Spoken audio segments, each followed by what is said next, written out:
Hello, collective! Gawa tayo ng love reading, no?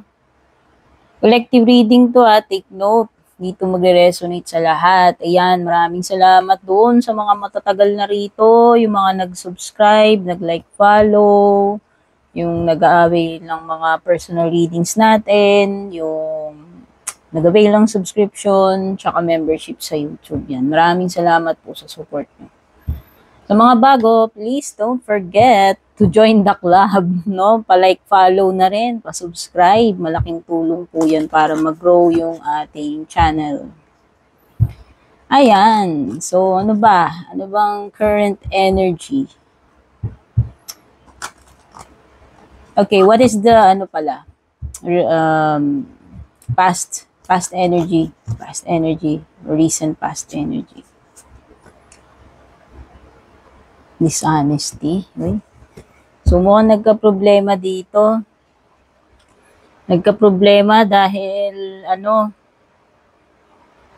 pwedeng may mga panloloko, kasinungalingan, past or recent past. Ano yung present situation. O, ayan. Pwedeng may history na tong person na to ng kalokohan sa'yo. Pagsisinungaling, pagiging unfaithful. Pero dito sa present mo, parang andun na lang siguro yung mga buntong hininga sa'yo na, sana pala umaksyon na ako nung mga time na yun. So, sa side mo parang may ganong energy.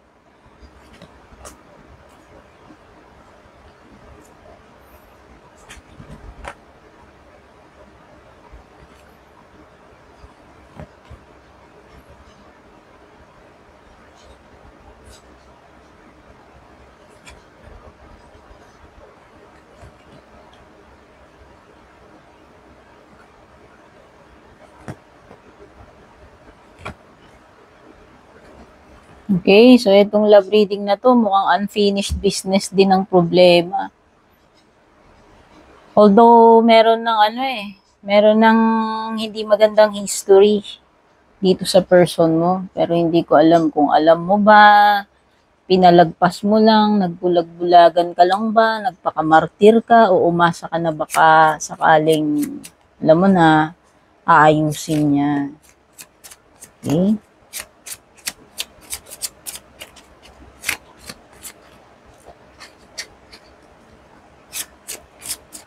So, ang nakikita kong dito is hindi maka-move on.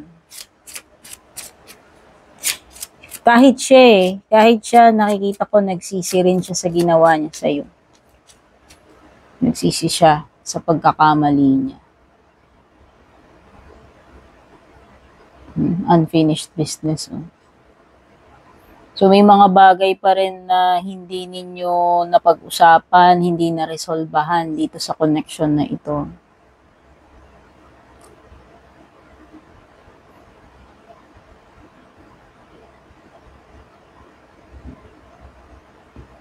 Tsaka parang isa pang haunting mystery. Haunting, parang yung mga yung mga mystery na pinapalabas. Alam mo yun, parang ang pinaka-question dito is parang wala naman talagang malinaw na ano ba talaga standing mo dito sa person na to. Siguro, isa yan sa nag-haunt sa'yo. No, until now, kaya siguro may mga unresolved issues, mysteries dito sa relationship ninyo. No, pwedeng hindi talaga naging clear kung ano ba talaga ang standing mo dito sa person na to. Ano ka ba talaga para sa kanya? Okay?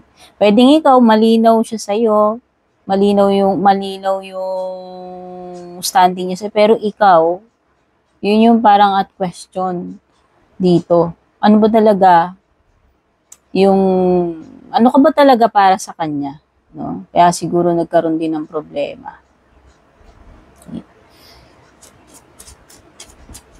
So, ang daming mga lessons learned dito sa connection na to. Okay, so this is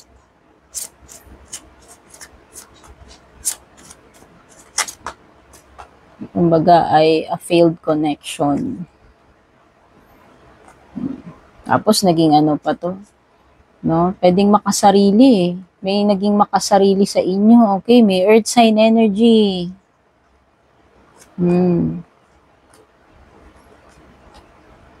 May Virgo energy din.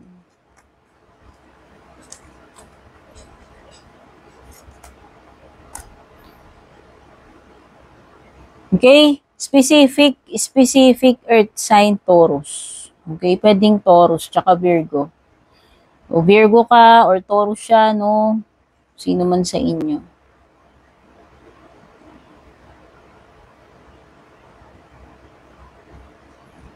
Yan, single. Hindi ko alam kung masaya ka ba ngayon sa pagiging single. May Leo din na pumapasok na energy.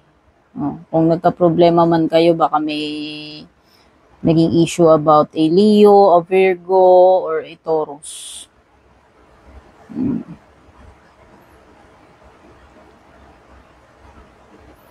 Ten of Swords, ending. Okay, wala na. Wala na talaga, bottom, ano na to, kumbaga rock bottom na yung situation. Siguro talagang ang maano mo na lang dito, buntong hininga, yung mga lessons learned dito sa connection na to. Doon na lang yung mga panghihinayang.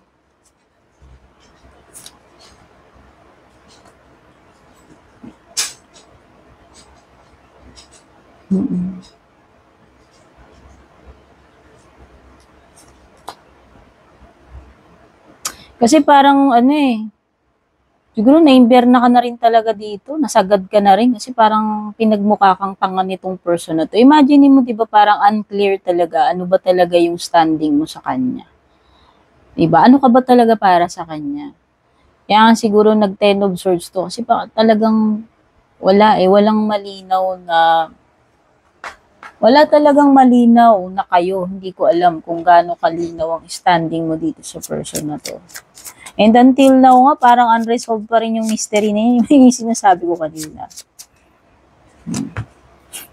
Wala na. But this person feels regret. No? Pinagsisisihan niya yung ginawa niya. And ngayon, siya ngayon yung nangihinayang. Pwedeng ngayon pa lang niya na-realize kung ano ka ba talaga ano ba talaga, gaano ka ka-importante. Pwedeng noong una binaliwala ka niya. Kasi nakita ko naging selfish din siya eh. Tsaka pwedeng one-sided, no? Yung una. One-sided yung connection ninyo. Pwedeng ikaw lang lahat gumagawa ng giving. Di ba dapat sa relationship equal? So yung pala nakaka-imber na yun. So pwedeng napundi na talaga yung bumbilya mo dito sa person na to. Napuno ka na, nasagad ka na. Naabot na yung sukdulan.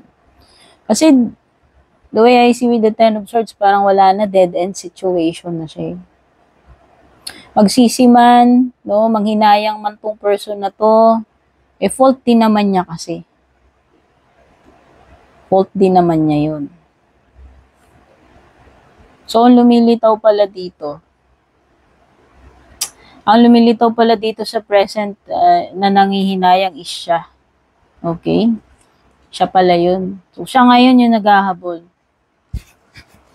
Pero ikaw mukhang happy ka kahit na wala kang karelasyon ngayon. Ayan, no? So, pwedeng iba sa inyo, single kayo, pero masaya kayo. Natuto na kayo ng leksyon sa ganitong klaseng connection eh. Na hindi kayo pinahalagahan na question mark, ano ba talaga kayo para sa kanya. Diba? Malabo eh.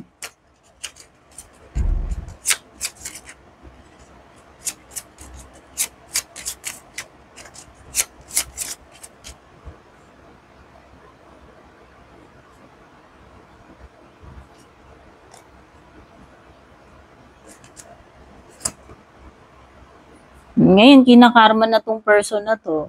Oh. Wala na, end na talaga. Nag-end na talaga yung love story ninyo nitong person na to. Ayan, maliwanag yung Ten of Swords and the World. Pero at least natapos na rin yung paghihirap mo. Yan yung indication ng Ten of Swords dito. No? Kung hindi mo nakukuha yung yung equal or deserve mo na treatment from this connection. At least natapos na yung suffering mo. Lalo na kung hindi ka naman niya binibigyan ng pagpapahalaga kagaya ng binibigay mo. Kung ikaw, para sa'yo, malinaw kung ano siya sa buhay mo, pero sa kanya hindi eh. Question mark. Okay? Mas napaka-selfish pa nitong person na to. No? So, kaya nga siguro ikaw din, marami ka rin na-realize dito. So, ngayon, siya ngayon yung nakakarma. Pwedeng bumabalik na sa kanya yung mga ginawa niyang mali. Kasalanan sa'yo. Kasi nagsinungaling din siya eh. At some point, niloko ka niya in the past. So, yun na ngayon yung inaani nitong person na to. And ngayon, parang siya ngayon yung naghahabol na na-realize niya yung pagkakamali niya. Pero it's too late. Kasi napundi ka na nga. Pundi ka na rito sa person na to.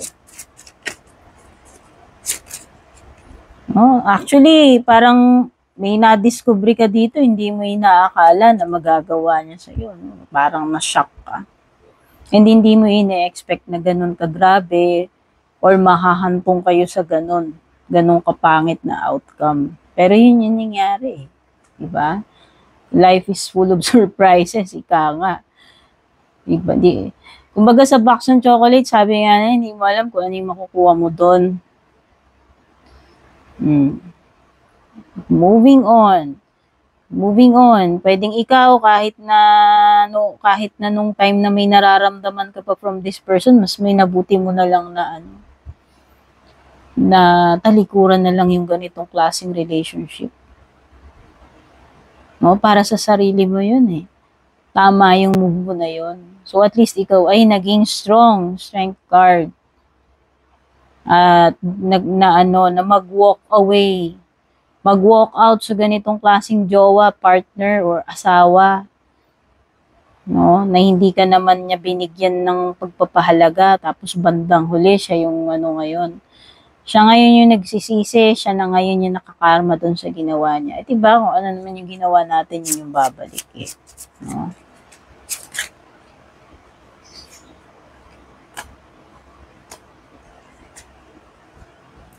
At some point, tinry mo ipaglaban. Nakikita ko dito. Hindi ka naman agad-agad nag-give up eh. Kaya lang siguro talagang hanggang doon na lang eh. Hanggang doon na lang talaga siya eh, no? Yun nga sabi ko, napundi na yung bumbilya mo, nasagad ka na. Okay? Kasi parang ginawa ka lang din option nitong person na to. Ginawa ka na lang din yung option. Niloko ka, nagsinungaling sa'yo, naging unfaithful sa'yo. Diba? Ano naman klaseng relationship yun? Siyempre kahit sino. Pero nakita ko na naging ka pa rin eh. Tinry mo pa rin. Magstay. Pero talagang dumating ka na dun sa point na ayaw mo na. Pagod ka na rin. Diba? Diba gano'n naman kahit mahal natin yung tao, minsan tingnan din natin kung talagang yung syempre yung dignity mo rin, yung respeto mo na lang din sa sarili mo kung may natitira pa. Kasi depende naman yun kung ano yung nare-receive natin from the person. Kagaya niyan, ganyan siya sa'yo. No? Pero ang dito is na-realize niya. Pero it's too late. Ngayon okay ka na eh. Kumbaga stable ka na ngayon. Tapos, ito na naman siya para manggulo sa buhay mo. So, only if you will allow it, yun lang naman yun. Okay?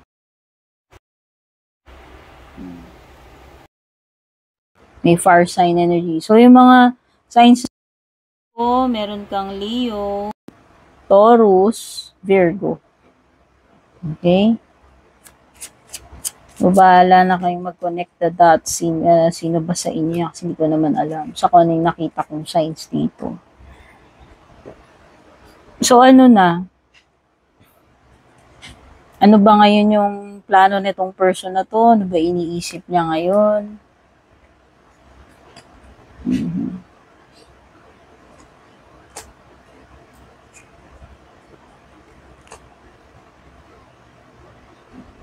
Okay? Hanap ng paraan nito. Hanap ng paraan to. So, siguro, wala na yung dinispat siya nung isang person niya, and then ngayon, ikaw na naman yung apple of the eye. Iba ang saklap, parang ginagawa ka lang option, no? Pero, kasi kung talagang ikaw yung number one para sa kanya, bakit ka pa niya niloko? Bakit pa siya naging unfaithful sa'yo? Ba't pa siya nagsinungaling? Diba? Talagang ano meron siyang ginawang panloloko eh. And, ngayon, pwedeng maulit yung ganyang pattern kung i-allow mo. Halimbawa, babalik siya sa buhay mo, manggugulo ulit. Okay? Yan, yung plano niya is, mag-reach out uli sa'yo. Mag-reconnect. Kaya lang parang nakikita kong pattern, manloloko talaga eh. Ayan o. So, wala ka pa rin kasiguraduhan dito sa person na to. If ever na i-allow mo siya na kumatok uli sa pinto mo, papasukin mo siya uli sa buhay mo, sa puso mo, hindi natin mag-guarantee yung faithfulness na tong person na to. Okay? But, merong mga mabibigyan ng clarity sa inyong dalawa, just in case na mag-reconnect siya, nakikita ko may mga mare-resolve kahit papano. Kasi di ba walang closure dito? At least malalaman mo na yung truth from this person. Mare-reveal sa iyo. Yung mga answers na hinihintay mo. Okay? So, yan. This person will try to win you back, pero alam mo yun, kung ako tatanungin, huwag kang maging kampante. Ayan o. Maaari ka uling mahulog sa patibong neto eh. Maaari ka uling ma-in love. Maaaring maging kayo uli. Okay? Kaya lang andun pa rin yung energy ng deception. So, beware. No? So, yan yung mga na-pick up kong energies dito sa collective love reading natin. Maraming salamat. Kung nagustuhan nyo, don't forget to like and share. At kita-kits sa ating next reading.